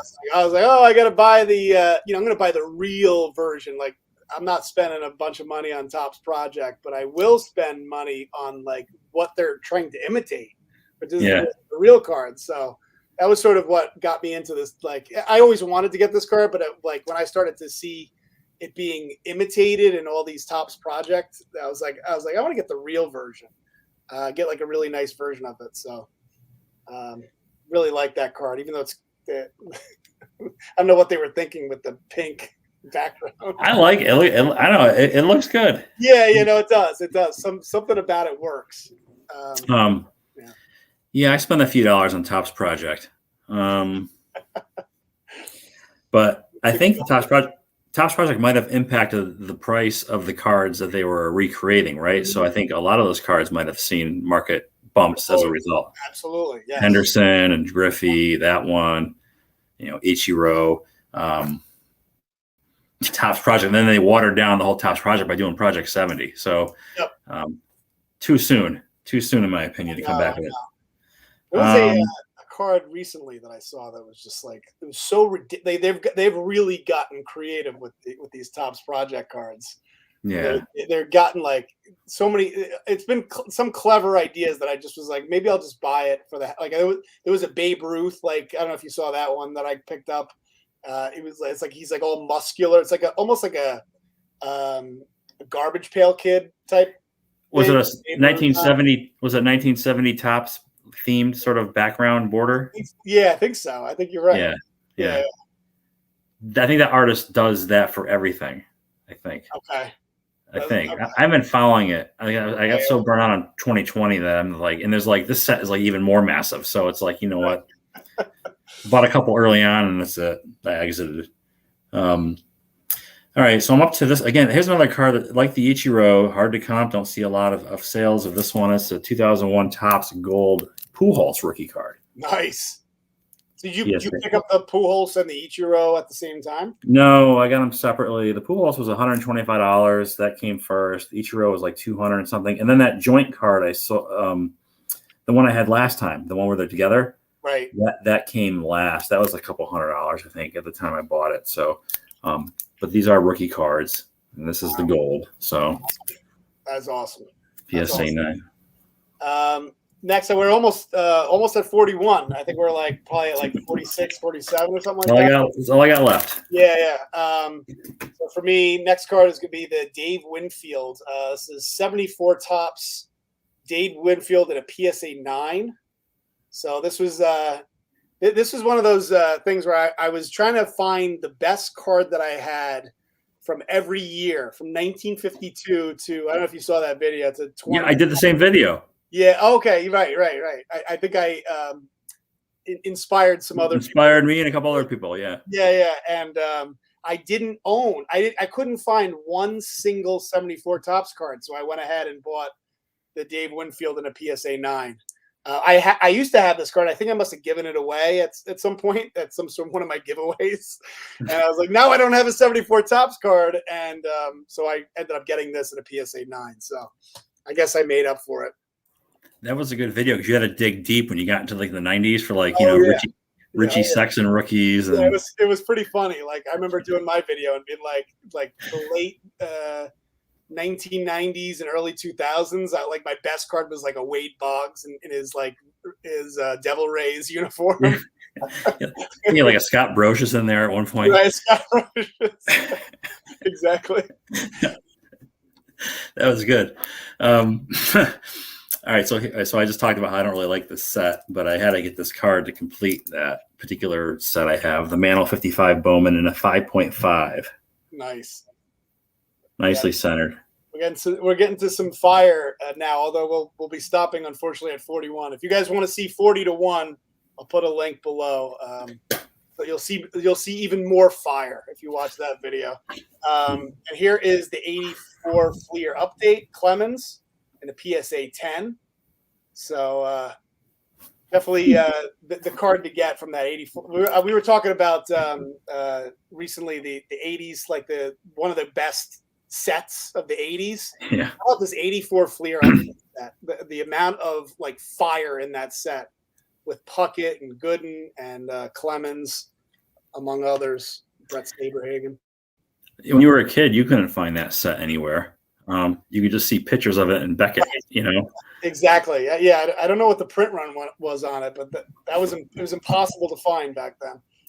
Later in life, I wanted to own those cards, so I picked them all up in 9s, Nice. 15 years ago, whatever it was. Right. My early days of slab collecting. So which one? Just those three? The Gooden, yeah, all three of them. Yeah. I think the Puckett was like $80. The Gooden was like $50. The Clemens was like $100, back when I got them a long time ago. Right.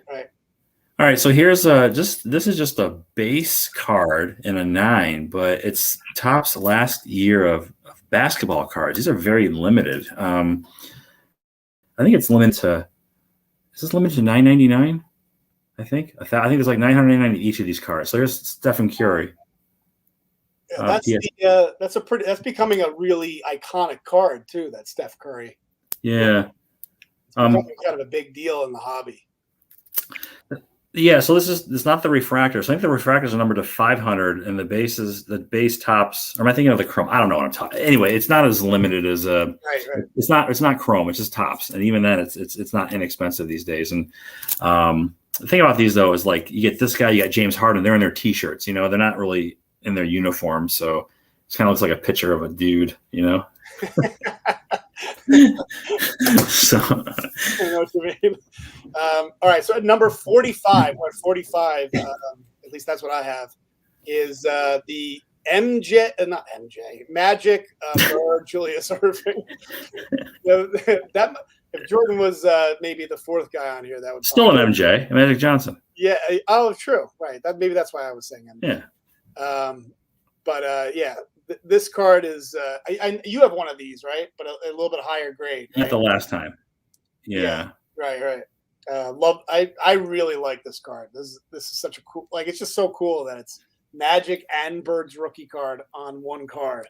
Yeah. Similar to the card you were showing earlier with the Soto and the Acuna. I love that. I love that they're both on the same card.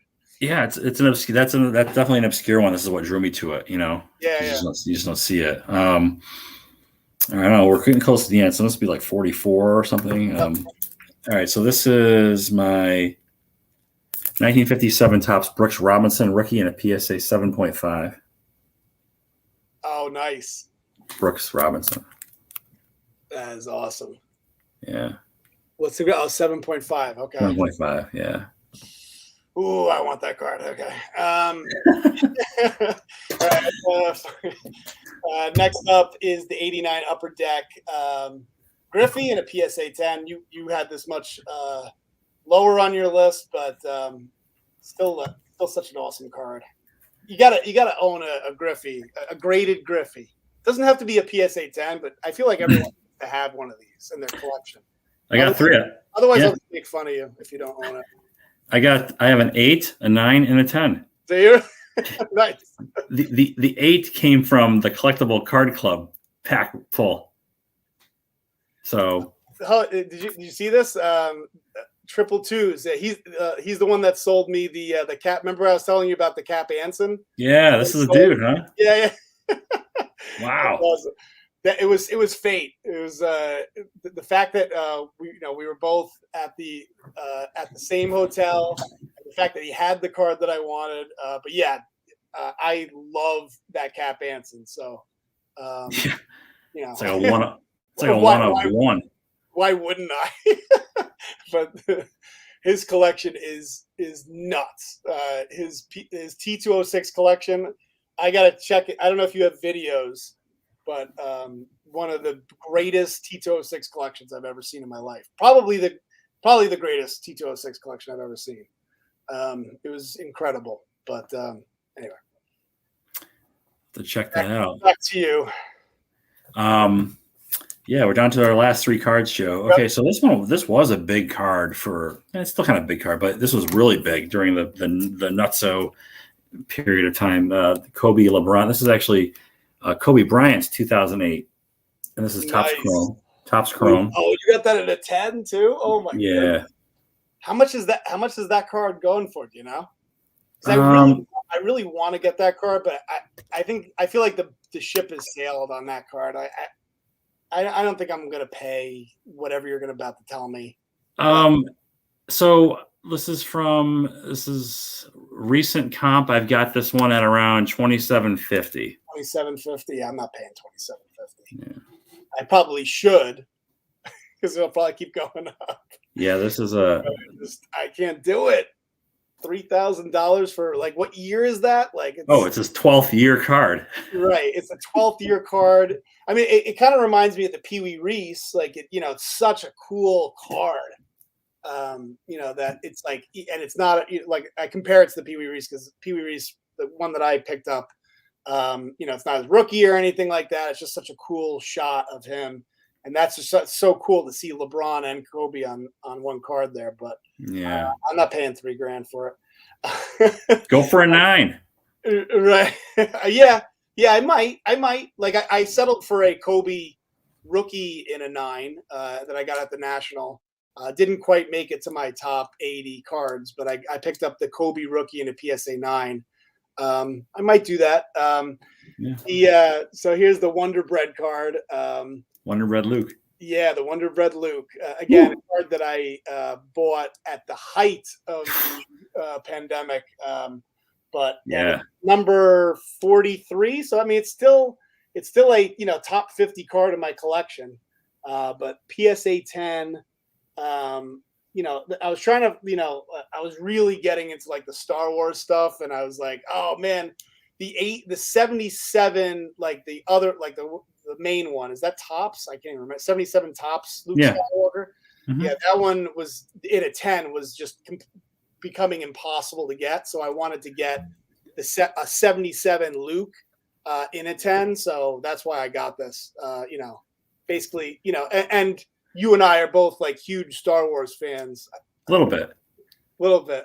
So, and I think this is like right after I don't know if you saw The Mandalorian, where, Luke has an amazing, I hate to spoil it for any spoilers. Of course I saw it. He shows up, and I was like, oh my God, that was so cool. And I was like, I got to get myself like an old school Luke Skywalker card. So c'est la vie. That's what happened there. I remember when you bought that, I commented, and that's a scary pickup. Because I know what that was going for, and I was like, oof. Yeah. I never stopped. I never stopped. Like you mentioned that you stopped buying, like when COVID hit, I just kept buying, and I made some of my best purchases while everybody was afraid to buy. But then I kept, I never stopped. Like I've continued to purchase regardless of how things have gone throughout the market. And in some cases it's led to some great purchases. In some cases it's led to some overpays, but that's fine. Not when COVID hit. I stopped this year in February, March, April time period. You mentioned that when COVID hit, right? I thought you returned to David Ortiz. Well, that's because I didn't like the 10. It had like white nicks on the edges, so I didn't think it was a good PSA 10. So I wanted to get another one. Oh, okay. And in the COVID hit, I thought prices were going to tank. I just bought like a gold Arenado, but prices didn't tank, obviously. and then I took a little break earlier this year when things were just really ridiculous, and like from February to like April, and even when I got back into it in May and June, and some of the stuff I bought, like my Rice rookie and an 8.5, I mean, it's down like 35-40% from what I paid for it. So if I just waited, I'd have an even better deal. So whatever. Last two, Jackie 7. I mentioned this last time. Yeah, I showed off the PSA 8 that I just got recently. Yeah. That's an awesome card. I love that card, the PSA 7. And like apparently it's his last Topps card, which is also a cool footnote. And it was the most I wanted a Jackie, and it was the most affordable Jackie, kind of like my Joe DiMaggio Leaf at the time. I wanted a Jackie. This was the most affordable at the time, being his last Topps card playing years, and that's why I got this in a 7. So. Awesome card. All right, so number 42. No, we're at the end, Joe. Right. We only got 2 cards. Like I'm debating as to which one I want to put it. Not that it really matters. I mean, neither of them are too crazy, but I don't know. Whatever. I'll do this one. This is number 42. Is the Mike Trout. This is numbered 99. There was a sale of this in a PSA 10 for $5,000 back in September. I obviously don't think it should be anywhere close to that, which is why I have it like all the way down at 42. Like if I thought this was a $5,000 card, it would be a lot higher. It would have made my top 40 for sure. I just didn't understand that bidding war that happened. And it's not a PSA 10, it's a 9.5 Beckett. So, but still a pretty awesome card. Number 99 is obviously his second year card. And it's the Chrome. So obviously Topps All-Star Game Chrome card, black card. I pulled this out of a pack. So I'm into it for like $2. or whatever I paid for it at the Target that I bought it at. He'll come back. Yes. Yeah, it's tough this year. Hey, so I'm not paying attention to the comments, but 357 says, "What grade is your 69 Mantle?" And mine's a PSA 7. My 69 Topps Mantle, not on this list. Might be on the next one if we do the next one, but I don't think we're doing another one. But that's up to Joe. Some people have been asking about, the strike. What do you think do you think the strike will? No, they'll figure it out. Yeah. The optics on that are so bad. Right. They gotta get their act together and come together. And I know. Oh my! I can't even imagine. What do you think would happen to since we've been talking about the value of sports, what do you think will happen to the value of baseball cards if there's a strike shortened season? I don't know if it'll impact the value so much as it would just people's opinions of millionaires complaining about millions of dollars. Right. You know what I mean? Well, the reason why I bring it up is because a lot of people kind of say that's what caused baseball cards to just remember. Like a lot of people attribute the 94 strike season as getting out of baseball and just losing interest in sports cards, and that may have caused the reason why we went from seeing baseball card packs at every single convenience store to you couldn't find cards anymore. So it'll be interesting. I don't think it would have that type of impact like it did back in 94, but it could affect prices. And if that's the weird thing is if prices come down, do you look at that as a bad thing or a good thing? In some ways it's good for us because it's I could buy the cards that I want to get. So it's a weird conundrum. Prices will come down, but then the prices will go back up again. Right. They're not coming down and that's it. They're done. They're staying there. Yeah. Right. So, and if they do come, people are like, "Oh my, what are you going to do if they come down?" I'll be like, "I'll be buying more." Yeah, I could buy some more stuff. I could buy the stuff that I want, the cards that I've been passing on. So. For the collectors, it's a good thing. For those that are trying to make a few nickels and dimes off of flipping cards, then it's not a good thing. Yeah.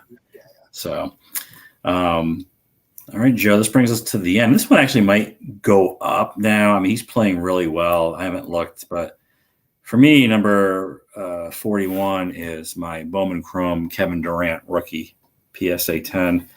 And I went with the Bowman. When I was looking for a Durant rookie, there was Bowman Chrome and there was Topps Chrome. I went with this one because I like the way this one looked. And number two, it's numbered to 2,999. The Topps Chrome is who knows how many of those there are. Right. Topps Chrome is more valuable, I think, but this is the one I have, 07 Chrome. And Durant's playing really well right now, too. So, like I said, this probably the way with basketball is you have a big game, it could shoot up a 30-40% in the next eBay sale, So, that's what I have.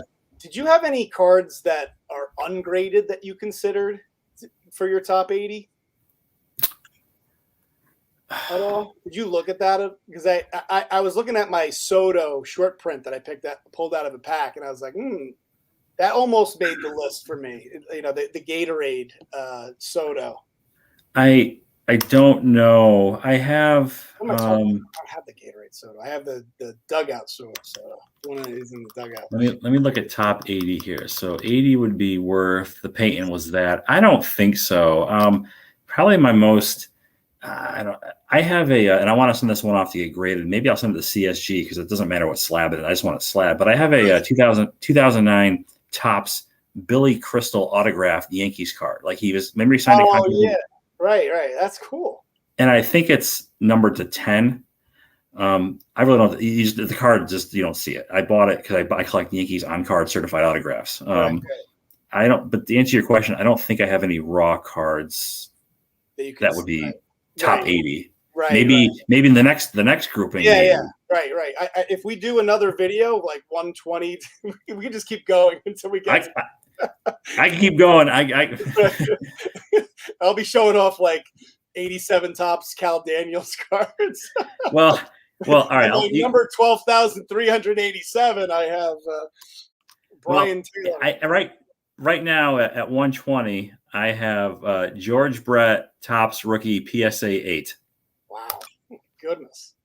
Yeah, So that's what you're getting into if you want to keep this going. Yeah. Maybe I'll. I don't care. All right. At number 41 for me is the Bryce Harper Gold in a PSA. Yeah, 10. I like Harper. So, and this is one of those interesting cards that, like, it is tempting to think about selling it because he may, if he wins the MVP, which it's an interesting thing. I don't know who's going to win MVP. It's going to be, I could see Tatis winning it. I could see Harper winning it, and then who's the other guy that I'm having a mind fart? Harper. I know it'll be Ohtani in the American League. Oh, Soto, dude. And Soto.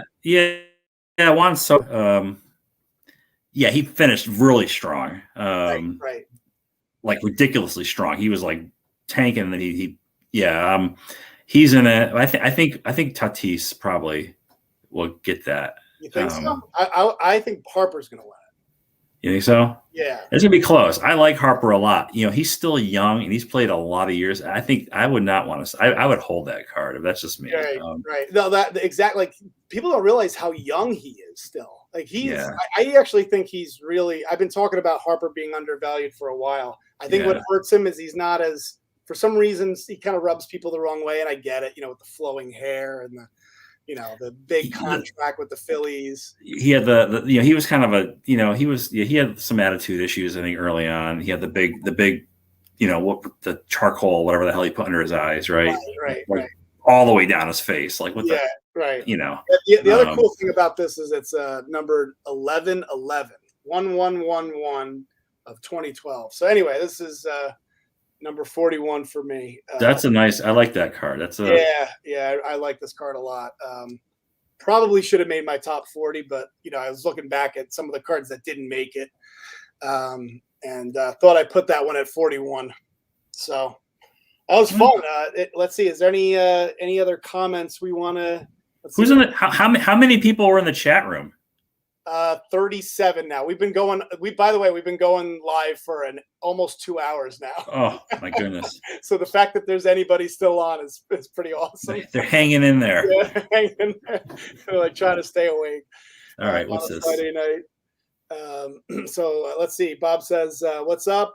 I have a PSA 10 89 Griffey. I bought that for 2,000. That did go up to 6,000. Wow. Last year. That's back 2,500. I know. Yeah. I mean, that is kind of crazy. It went up to 6,000. I don't think it's going back there anytime soon. Do you? No. No. That was irrational exuberance. That was a lot of people not knowing what they were doing. I think a lot of people are gone or they've learned a lesson. Right. But that's absurd. It's like the Shaquille O'Neal being 12 grand. I mean, right. Yeah, absurd. Prices got to absurd prices, and you think to yourself, maybe I should have sold, but then you worry, of course, of the returns. I bet you were a lot of returns. Like people return like $20 cards. Imagine you sold a $10,000 card. And then you use that money to buy something else, and then all of a sudden they return it, and now the card's worth like 5,000 because that's how much it fluctuated. You used to have almost, I think, 6 months to return something either through PayPal or eBay. So it was like, exactly. I know. Now you can't do that anymore. Right, like that Topps project, the nightmares that I heard about people returning Topps project cards. Yeah. And they continued. There's just always, that's my thing. Like if I overpay for it, I take own it. Yeah, just own it. I think it's terrible that people, buy a card and then it goes down and then they return. That's why they're returning it. Right. Not for any other reason, because it didn't go up in value like they thought it was going to. eBay plugged that hole. So you can't do that anymore. You've got basically 3 days to decide if there's an issue. And even then, they might not side with you. I had that recently with a Pete Rose card I bought. I think I told you that story. I don't know. But I bought a 68 Topps Pete Rose and a PSA 8, and the registration was way off, and I didn't pick up on it in the scan, or I thought maybe it was just a bad scan. And so I got it. I opened it right away. I said, hey, I'd like to return this. It's, even though it's an 8, it's just, I'm not happy with this. And it was like case closed, like almost immediately. Like there was no, it's like, okay. But I flipped it the very next day for $80 more than I bought it for, but I still lost a little bit because of the commissions and things like that. So I was really to eat the $20 or $15 that I to get rid of that, and the guy got it, and he's like, that's a great, thanks. Looks great. I love it. Nice. So, okay, good. So you tried to return it and they wouldn't let it go through. Wow. Interesting. Yeah. They just shot me down like within an hour. Wow. I always assume that eBay always sides with the buyer on everything. Not anymore. And I think on trading cards, they basically are saying enough of this. Just, the scan is there. If you don't like the scan, then don't buy the card. Right. Interesting. We'll take one or two more questions. Do you collect any memorabilia other than your cards? And if so, what's your favorite? I know that you have a ton of memorabilia outside of sports cards. I've got a lot of lightsabers and blasters from the Star Wars. That's awesome. Have you ever showed that off on your channel? Yeah, I did. Actually, I have a video called Collectibles Room Tour. Okay. Which that room no longer exists because my daughter now has that room, my newborn. But I go through there and I had video games, the Star Wars prop replicas, autographed or otherwise, the sports cards, the comic books. That video I made a few years ago on my channel called Collectibles Room Tour. I sold off a couple of redundant pieces. Like if I had a Luke Empire Strikes Back saber, or I had a Luke A New Hope saber that was autographed, I got rid of the one from Empire Strikes Back. Okay. Because I just thought, it's too much. I have too much. And so I kept the autographed one, got rid of the non-autographed one. So as far as sports memorabilia, I don't have anything like, helmets or bobbleheads or anything like that. So non-sports memorabilia, I guess, is what I have. Yeah. Yeah. And other things. The fact that you're able, and then you comic books, you have a pretty nice comic book collection, right? Yeah, it's all relative, right? I've got some. Yeah, I mean, I just did a top 20 showcase of that a couple months ago. CGC graded books. Man, though, comics, I buy about 6 or 7 titles a month, and I have like 100+ books that are just stacked up. I haven't read. And I'm almost thinking about I don't want to quit because when I finally read them, I'm going to want the other ones. Right, so I keep buying them and bringing them home, and I don't know. It's space. It's just filling up space, So that is the nice thing about cards. That you can store them pretty easily. They don't. Yeah. I think somebody mentioned earlier. They want to see my. I don't really have unfortunately a sport. This is the closest thing I have to a sports card room is the basement, and I admittedly put some of the kids' toys, move them around so it wasn't like a complete mess behind me. But a lot of my cards, I just kind of have stored away for the most part. So probably my favorite. He says, "What's your favorite?" Probably the Han Solo blaster that I have is my favorite. The Han Solo blaster. Okay. Yeah.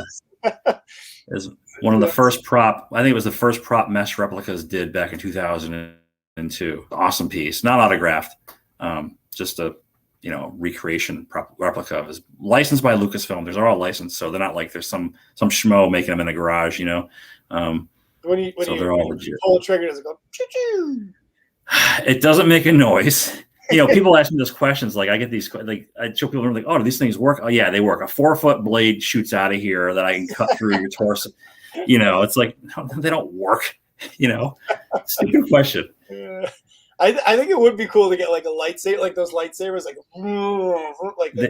make the noise when you move them. They make Matt. They made those too for those that wanted that, but it's a fixed blade, right? And it takes up a lot of room. Sure.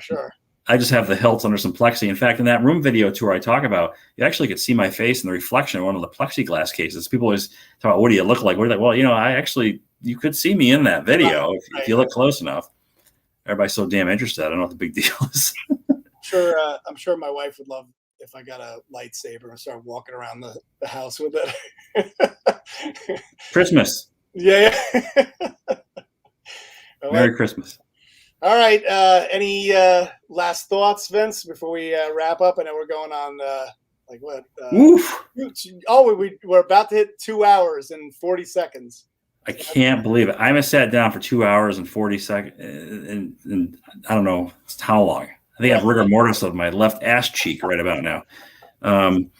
But no, I'm good. I mean, this is fun. I like doing this. I like talking about the cards, and I'll leave it up to you. Absolutely, I'm down. I'm well, let's do another video, in a couple weeks for 120 to 81. I'll have to call it as Silverkackify gets Smackdown. No, it's all good. You could we could change the so people manage their expectations maybe a little bit better. I don't know. So it's fun regardless. It's actually kind of fun doing the research too to figure out like which cards should be in there, which ones just fall out of that group. So it's fun. And maybe next time my phone will not make everything green. I don't know what happened tonight. Right, I resort to my laptop here. We'll see if we can get a better visual for your cards next time. Yeah, because I don't know how well. I'll go back and watch some of this video, afterwards, and save the comments because I didn't really read much of them. So I think you could save them or delete them. Just save them, so I'll see what people are saying. If I have to respond to anything, I can. But hopefully it was sufficient enough to see the cards. I mean, I can't really. I'm like squinting because it's very small on my screen, so I don't know. Right. So, but anyway, no, it's good. If you want to do it again, you let me know. You know where to find me. I'm down. Let's do it. Let's do it. All right, guys. Thanks so much for watching. Like, subscribe to Vince's channel, NYYANKSFAN7. See, I got the name right. I'll screw it up in like a week though. All right, thanks everybody for watching. I will talk to you later. Peace. Take it easy, Joe. Night, guys.